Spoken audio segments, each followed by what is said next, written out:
Aneka kisah ganjil terserak di kolong langit, menerbitkan penasaran, membangkitkan rasa ingin tahu.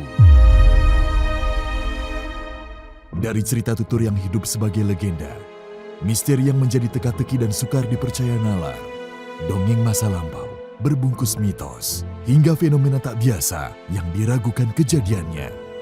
Misteri Dunia mengajak pemirsa menyusuri jejak dan menyingkap rahasia yang tersembunyi di baliknya.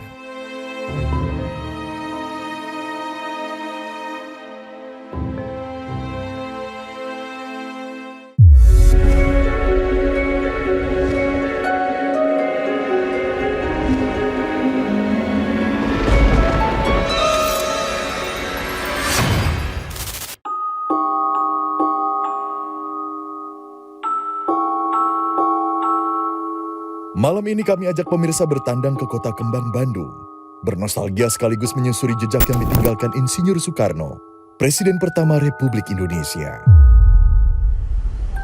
Paris Van Java spesial bagi Bapak Bangsa. Di kota inilah ia melewatkan periode penting dalam kehidupan, yang tidak saja mematangkannya secara pribadi, juga menumbuhkan gagasan kebangsaan, memperkokoh pemikiran, serta tempatnya merumuskan ideologi tentang kemanusiaan dan kerakyatan, kelak yang disebut ajaran Marhaenisme.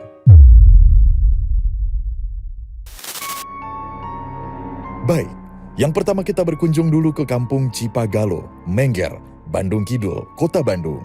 Tepatnya di Jalan Batu Nunggal, RT 3, RW 4. Pada satu lokasi yang berada di belakang pemukiman elit, terpacak sebuah bangunan berukuran sekira 3 x 4 meter persegi.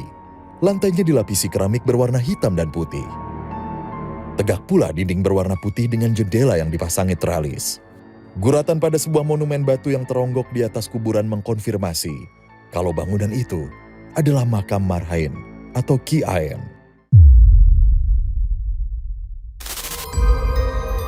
Untuk mengenang, pemerintah Provinsi Jawa Barat telah menetapkan makam tersebut sebagai situs sejarah dan usai direnovasi.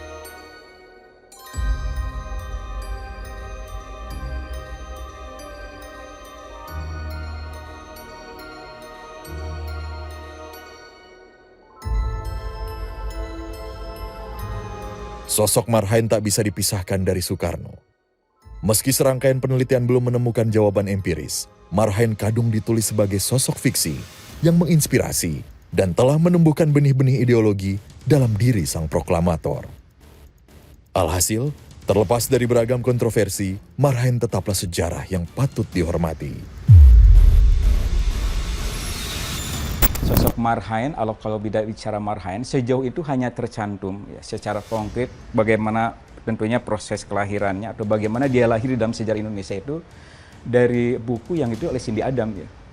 Di dalam buku tersebut tentunya Soekarno bicara tentang masa-masa dia kuliah di Bandung. Kan dia itu kuliah di Bandung dari tahun 22 dan dia selesai tahun 26 ya 4 tahun itu. Memang Marhaen itu ada, tokoh Marhaen memang ada. Tokoh Marhaen sebenarnya disebutkan oleh Bung Karno memang ada, apa adanya ada. Tapi kemudian dia juga dilanjut, apakah kemudian itu identik dengan Marhaen yang dimakamkan di daerah Batu Nunggal itu? Itu sampai sekarang belum bisa ada sejarah, apa disatakan riset sejarah yang membuktikan ke arah sana. Kalau saya sebagai sejarawan, saya sekarang menyebut bahwa saya belum bisa menempatkan secara tepat tokoh Marhaen yang ada di Batu Nunggal itu sebagai sosok yang betul-betul merupakan sosok yang ditemui oleh Bung Karno.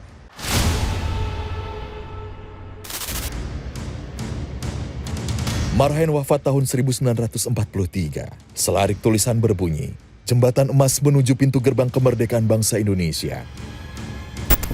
Seolah menegaskan sebegitu berpengaruhnya figur Marhaen bagi Soekarno. Maka memelihara kuburannya juga adalah bagian dari ikhtiar merawat sejarah perjalanan bangsa.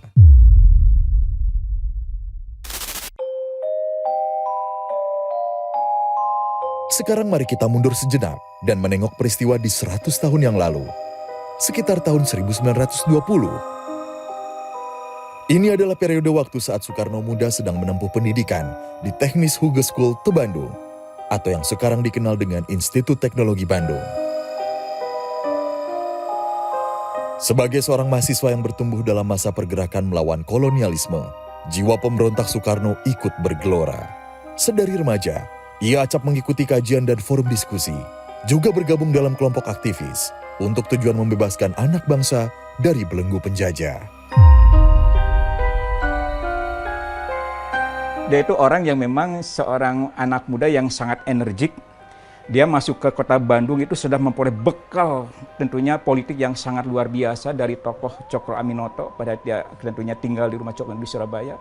Masuk ke Bandung dan dia kemudian dalam pergulatan di Bandung tadi dia bahwa jiwa mudanya itu dia jiwa muda yang tentunya melihat tentang adanya ketika dia muncul. Dan karena dia orang yang cerdas, yang pinter dan kemudian dengan bisa dikatakan bacaan-bacaan sangat luar biasa. Jangan lupa ya, Soekarno masuk Bandung dia sudah banyak membaca buku-buku Marxisme. Karena dia pada di Surabaya dia banyak menggarap buku itu. Sehingga bisa jadi pada saat masuk ke sini, dia pengalaman dia, pengetahuan Marxisme itu sudah sangat kuat sekali. Pada sekali waktu, Soekarno bolos kuliah dan bersepeda menyusuri kota. Hingga sampai di sebuah persawahan, perhatiannya tertumbuk kepada seorang petani berpakaian lusuh yang sedang menggarap tanah. Soekarno menyempatkan berdialog, yang bukan saja untuk mengetahui bagaimana si petani menghidupi keluarga dengan lahan yang tak seberapa, juga membangunkan gagasan dan rumusannya tentang penindasan kolonialisme terhadap rakyat jelata yang telah dipikirkan sejak lama. Dan kemudian juga setelah itu ada lagi kemudian dalam masa-masa pergerakan Bung Karno di sana ada yang lahir kemudian Persatuan Islam. Dan kemudian dia sendiri membangun yang namanya Partai Nasional Indonesia pada 4 Juli 1927. Nah kemudian yang namanya ideologi Marhaen itu kemudian dia jadikan memang sejak itu Bung Karno sebagai cara berpikir dia bagaimana membebaskan bangsa ini dari belenggu kolonial dan imperialisme. Maka dia akan memaknai Marhaen itu dengan ideologi Marhaenisme atau Marhaen itu dijadikan ideologi Marhaenisme. Di mana Marhaenisme dia maknai sebagai sebuah azas, bahkan sebagai cara perjuangan untuk bebaskan dari kolonialisme dan imperialisme. Dan itu memang digunakan.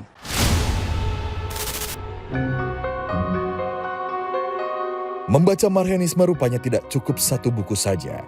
Sebagai seorang politikus yang menggandrungi hal simbolik dan dramatisasi, asal-usul Marhaen direspon dengan berbagai telaah dan studi ilmiah. Pada versi tutur cerita, Marhaen sebenarnya adalah daya kreasi dan imajinatif Soekarno semata. Sebab petani yang ditemuinya itu sebenarnya bernama Aen. Ada juga yang menyebut Kang Aen atau Ki Marhaen. Yang juga spekulatif adalah potret Marhaen yang diduga hasil rekayasa untuk memberi ilustrasi dalam perkembangan sejarah. Dan sumber visual juga terbatas kan. Kebetulan Bung Karno pada bertemu mungkin tidak ada juga dokumentasi visualnya karena mungkin Bung Karno saat itu ya karena yang namanya fotografi bukan menjadi sesuatu yang sudah banyak mudah dilakukan pada saat itu kan. Tidak ada dokumentasi itu. Ada dokumentasi fotonya kan Bung Karno benar saya agak ragu.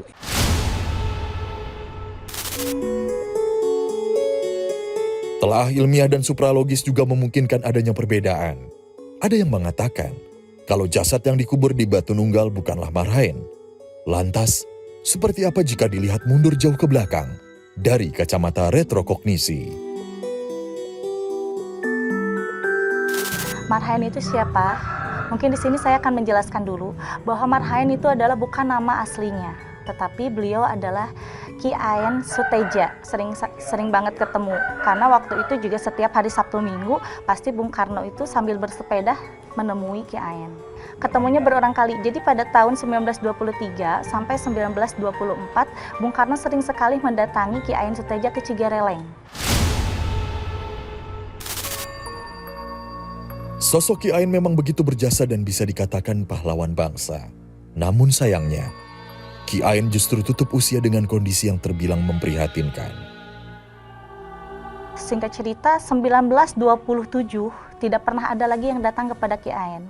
Tapi Ki Aen selalu menyimpan rahasia yang pernah dibicarakan oleh Bung Karno. Bahwa nanti akan ada penjajah-penjajah dari Jepang yang datang ke Bandung ya. Bisa dikatakan datang ke Bandung. Dan di situ akan menjadikan Bandung ini bangunan-bangunan atau kota yang memang untuk perdagangan. Dan di situ benar-benar sangat memprihatinkan. Jarang dikasih makan. Bisa dikatakan dalam satu hari itu makan hanyalah 1 kali dan itu pun tanpa lauk pauk. Sedangkan pekerjaannya itu benar-benar diporsir ya, dari pagi sampai malam. Dan bisa dikatakan selama 24 jam, tidur itu hanyalah 2 jam untuk Ki Aen dan juga teman-temannya yang lain. Jadi Ki Aen itu memang benar makamnya di sini karena pada saat itu meninggal dan diambil oleh pihak keluarga ya, sama Pak Dudung, dan akhirnya dimakamkanlah di sini. Sejumlah buku Cindy Adams serta penelusuran Peter Kasenda, dua penulis dan sejarawan yang giat meneliti Soekarno, menemukan 3 versi kajian ilmiah dari unsur terminologi lingua, sosiokultural, dan historical empirik.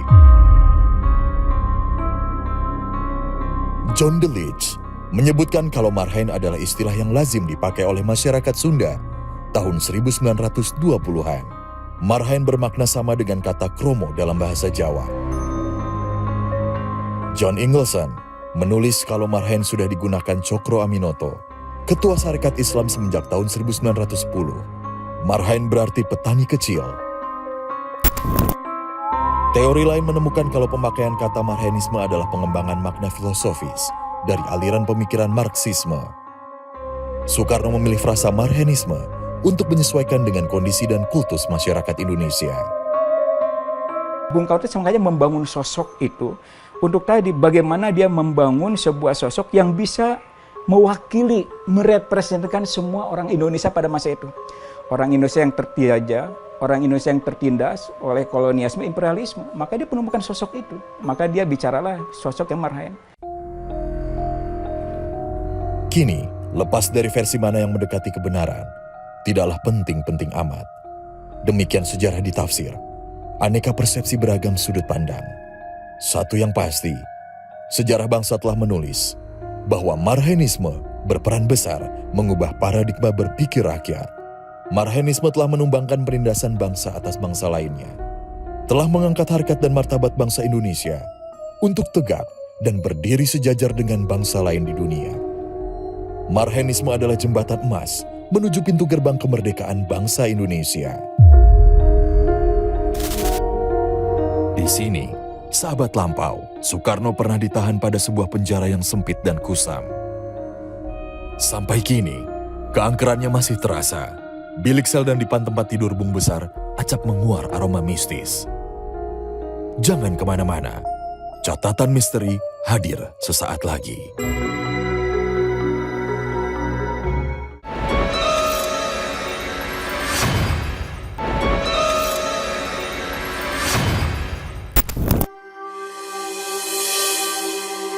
Misteri dunia masih berada di kota Bandung menyusuri sepotong kisah kehidupan Soekarno, sang proklamator. Soekarno semakin aktif mengikuti diskusi serta bergabung ke kelompok pergerakan. Tekadnya sudah bulat untuk melawan kolonialisme dan imperialisme. Setiap hari ia berpikir bagaimana cara membebaskan bangsanya dari cengkeraman penjajahan Belanda. Salah satu orasinya yang paling menggetarkan terhampar di sebuah rapat akbar di Yogyakarta pada 30 Desember 1929. Berbekal ideologi marhaenisme, Soekarno mengajak semua elemen untuk bergerak serentak memperjuangkan kemerdekaan. Belanda mulai gerah, Soekarno dan PNI dipandang membahayakan, dan aksi-aksinya sudah mengarah kepada provokasi untuk menggulingkan pemerintahan Belanda. Tak ada pilihan lain. Soekarno dan 4 kawannya harus dibungkam. Penangkapannya berlangsung dramatis. Soekarno yang sedang berpidato digiring keluar rumah di bawah todongan senjata. Malam itu juga, ia diangkut dan dibawa keluar dari kota Jogja dengan menaiki kereta api. Tujuannya, rumah tahanan Bancai, Bandung.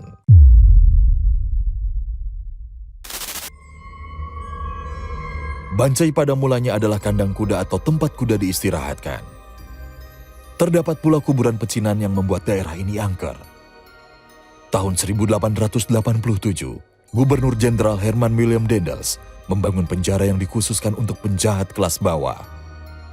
Rumah tahanan Bancai adalah tipe bui yang akan menekan mental penghuninya. Lebar hanya 1,5 meter, dengan panjang seukuran tubuh manusia. Ruangan pengap karena sirkulasi udara yang tak cukup. Belum lagi cerita menyeramkan yang sudah berlangsung lama. Ke penjara inilah Soekarno dimasukkan tanggal 30 Desember 1929. Ia ditempatkan di sel blok F nomor 5. Meski raganya dikungkung jeruji besi, api perjuangannya tak padam. Sejumlah sejarawan menyebut kalau rumusan awal teks proklamasi yang kelak dibacakannya tanggal 17 Agustus 1945 bersumber dari perenungan di balik penjara Bancai. Soekarno menulis berupa titik-titik yang diberikan kepada istrinya. Inggit Garnasi, sewaktu datang menjenguk. Kalau beliau tidak dapat mengorbankan diri di sini, tak mungkin Indonesia seperti ini.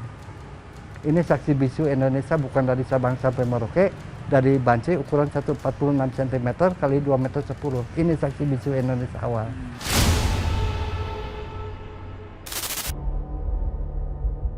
Perlawanan lain diwujudkan dalam bentuk pledoi. Soekarno menyusun pembelaan yang dibacakan di sidang pengadilan yang digelar di Gedung Landrat, tanggal 22 Desember 1930. Pidato pembelaan yang berjudul Indonesia Menggugat menjadi salah satu momentum bangkitnya perlawanan di berbagai daerah. Akhir tahun 1930, pledoinya dimentahkan Belanda. Soekarno didakwa bersalah dan divonis hukuman 4 tahun penjara. Putusan ini sekaligus mengakhiri penahanannya selama 1 tahun 2 bulan di rumah tahanan Bancai. Selanjutnya, Bung Karno menghuni penjara Sukamiskin. Napak tilas perjuangan Bapak Bangsa sampai juga di tempat ini. Patung batu Soekarno mengenakan peci, menyilangkan kaki, dan hanya beralaskan sandal, tegak kukuh di bagian depan.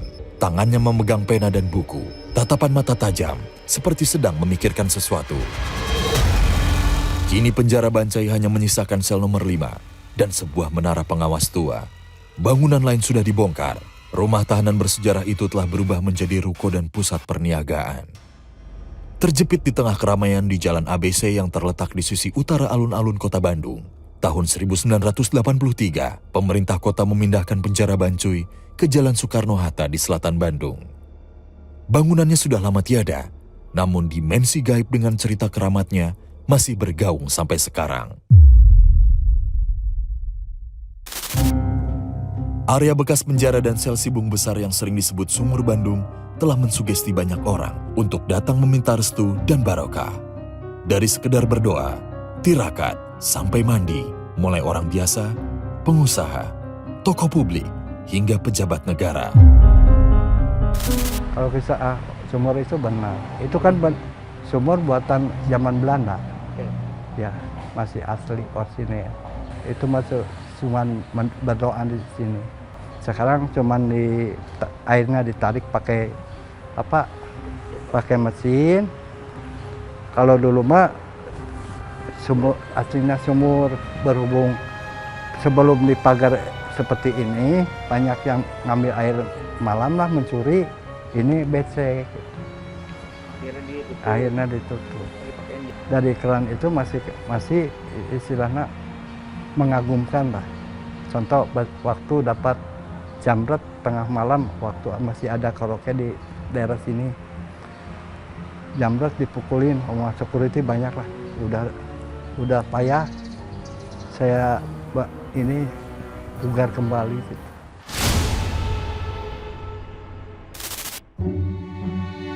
Tentu saja ini sesuatu yang mistikal. Namun keyakinan spiritual telah menuntun mereka mencoba peruntungan.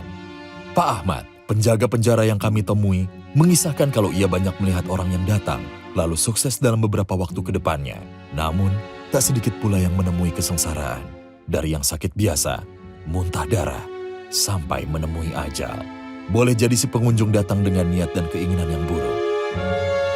Namun niat kepentingan yang lain yang tidak-tidak, di sini juga suka dikasih apa menjijikan airnya. Kelihatan menjijikan, jadi nggak jadi. Keruh juga gila lah lihat airnya. Kalau niatnya nggak baik. Gitu. Dan itu pernah jadi? Udah pernah kejadian. Sekarang kami ajak pemirsa untuk masuk lebih dalam. Kita menelusuri Blok F, sel bernomor 5. Ini adalah bilik di mana Bung Karno melewatkan 14 bulan yang mencekam.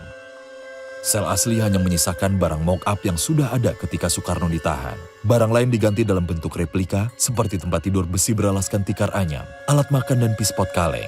Suasana masa silam menyeruak dari beberapa larik foto Sibung Besar.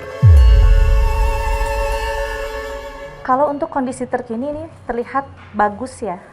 Kalau untuk terlihat dulu, untuk kondisi dulu itu terlihat sangat kumuh karena waktu itu dipannya juga dipakai tidak seperti ini, tidak memakai kayu tetapi memakai besi. Bahkan pada saat itu Pak Soekarno tinggal di sini tidak memakai alas apapun, hanya ada bantal dan juga selimut beserta dipan besi. Dan Pak Soekarno selama tinggal di sel tahanan ini tidak pernah banyak berbicara kepada siapapun juga. Beliau lebih baik diam daripada berbicara. Di setiap diamnya itu beliau selalu meminta dan memohon kepada Sang Maha Kuasa untuk bisa diringankan dari penderitaan selama di sel tahanan ini. Setiap hari yang selalu peduli kepada Pak Soekarno itu adalah Ibu Inggit Garnasih sebagai istrinya. Pakar retrokognisi yang kami ajak merasakan aura magis ketika mengintip bilik sempit yang oleh Bung Karno disebut layaknya peti mayat. Di sini banyak sekali yang terlihat penampakan seorang raja. Siapakah itu? Memang itu adalah leluhurnya Pak Soekarno. Jadi pada saat itu Pak Soekarno tidak pernah meminta tolong atau bantuan kepada siapapun untuk mendapatkan ide-ide untuk memerdekakan negara Indonesia ke depannya. Beberapa orang mengaku kalau dari pemandangan matanya pernah melihat makhluk yang mendiami sel itu. Gagah, laksana seorang raja. Mungkinkah itu perwujudan Soekarno dalam dimensi gaib? Walau alam.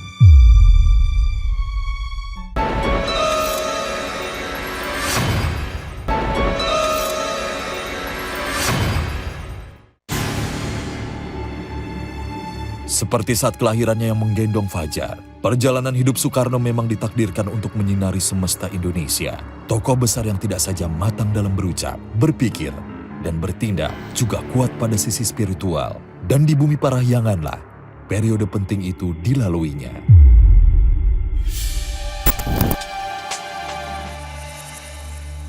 Terima kasih sudah menonton Misteri Dunia malam ini. Tak sekedar mistis dan gaib, Misteri Dunia membantu Anda menemukan jejak di masa lalu, menyusuri fenomena hari ini, serta menyingkap rahasia untuk masa depan. Selamat malam.